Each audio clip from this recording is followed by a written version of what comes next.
There are 10 muscles that we'll look at that act on the knee and cause the knee to be able to bend, which is called flex and extend. There are 4 quadricep muscles. These 4 separate muscles make up the quadricep group. There are 3 that make up the hamstrings, and then 3 other muscles. So let's start by looking at the anterior view. In this image, we've got the quadricep group, and notice just 3 of them are shown here. The rectus femoris is the largest one on top, vastus lateralis on the lateral side, vastus medialis on the medial side, and the vastus intermedius is hidden underneath the rectus femoris in this image. The other muscle in this picture is the sartorius. So I want to talk about the sartorius and rectus femoris on this picture, and then we'll go to a better picture that shows the vastus muscles. Both the sartorius and the quadricep femoris, rectus femoris specifically, attach at the anterior superior iliac spine. So right here, right about right here, they attach at slightly different places. The rectus femoris is slightly closer to the acetabulum, which is this right here, but they both attach, and that's originate is what that means, at the anterior superior iliac spine. The sartorius is then going to travel across sideways like this to the medial side of the body and attach down at the medial proximal tibia. This is the tibia, the medial side, and it's very proximal. This is not the distal tibia. The rectus femoris is going to travel straight down and attach, become the quadricep tendon, cross across the patella, attach to the patellar ligament, and then attach to the tibial tuberosity. So I want you to think of all 4 quadricep muscles as attaching to the tibial tuberosity. You'll see different places where it says patella or patellar ligament. None of those are wrong, but in order for these muscles to act on the knee, to cause it to move, they need to cross that knee joint. So I think it's helpful to think about, because their fibers that they attach to do ultimately attach down here in the end. So the insertion for all the quadricep muscles, tibial tuberosity. Okay. This image here has the rectus femoris cut. So we're looking at the vastus muscles that are underneath that or to the side. So we've got the vastus intermedius that's shown here that's normally underneath the rectus femoris. These 3 muscles all attach up on the femur, but in slightly different places. So the vastus lateralis is going to attach at the greater trochanter, as well as all along the linea aspera. This is a posterior view here of the femur. This is that linea aspera. These 3 quadricep muscles pretty much all attach along the length of that top half of the femur and then kind of wrap around. This is why you're going to clay model, so you can better visualize this. So here's the vastus lateralis. It kind of attaches all from the greater trochanter all down to linea aspera. The vastus intermedius is going to attach to the kind of anterior lateral side of this femur shaft. It's mostly just that one place.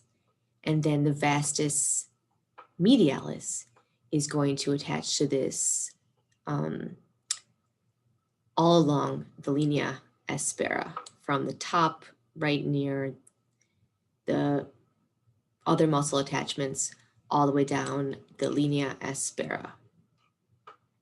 And then kind of, again, wrap around. You can see that wrap around of the muscle fibers here.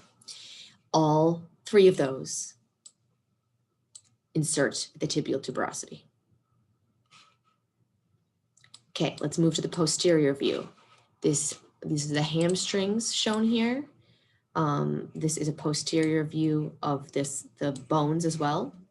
So here we've got the biceps femoris, Biceps means two heads. So this muscle of the hamstring is actually made up of two heads. We've got the semitendinosus, tendinosus and the semimembranous. So hard. Both bicep, so biceps femoris is in the hamstrings, biceps brachii is in your arm. Those both act to flex the muscles, the joints that they act on. The bicep femoris is going to insert up at the ischial tuberosity, as well as a little bit of the linea aspera. So that's up here, ischial tuberosity. That's right here. Again, this is a posterior view. You usually see the pelvis from the front. You can see the ischial tuberosity from the front as well, but I wanted to make sure to show you from the back here. This is the posterior view as well. Ischial tuberosity down a bit to the femur as well. And linea aspera, kind of all along here, is the origin. And then it's going to insert down at the head of the fibula and the lateral condyle of the tibia. I'll show another picture of that in a moment. The semitendinosus, that's this one over here. This one is going to insert at the ischial tuberosity as well. All three hamstrings insert at the ischial tuberosity. Biceps femoris is going to have the kind of the largest insertion origination. Ischial tuberosity. Sometimes when you sit for a long time, your hamstrings can start to hurt because you're just kind of sitting on them. Your ischial tuberosity is your sit bone. Ischial tuberosity for that semitendinosus down to the medial proximal tibial shaft. That's going to be over here, right? Tibia is on this side, fibula is on this side. And then the semimembranosus, that's this one here, kind of on either side there. That's also originating at the ischial tuberosity and is going to insert at the lateral meniscus and proximal tibia.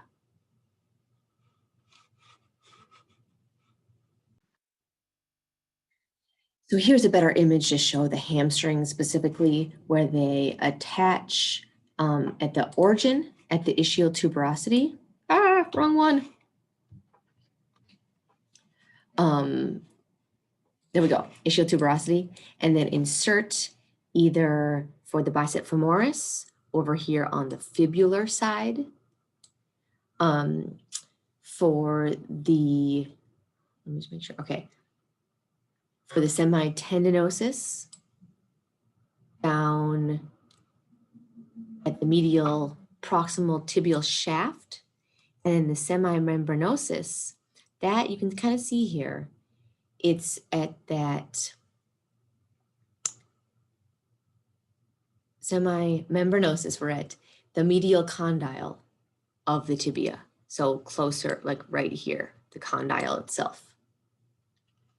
All right, last muscle is, actually we have two here, the Popliteus and the Gastrocnemius. Gastrocnemius, Popliteus. The Popliteus is going to attach at the lateral condyle of the femur, as well as the kind of in there, as well as the lateral meniscus of the knee. So the outside there. And then it's going to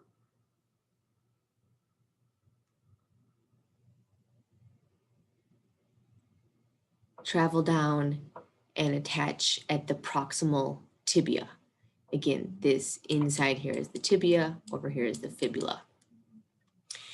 The gastrocnemius is going to originate, it's got these two heads here, so it's going to originate both at the medial and lateral condyles of the femur, so up on the femur side to cross the knee joint.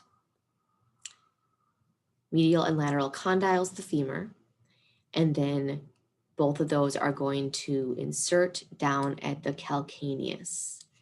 Here's that calcaneus that you saw, really skinny bone that makes up your ankle, your heel, in lab.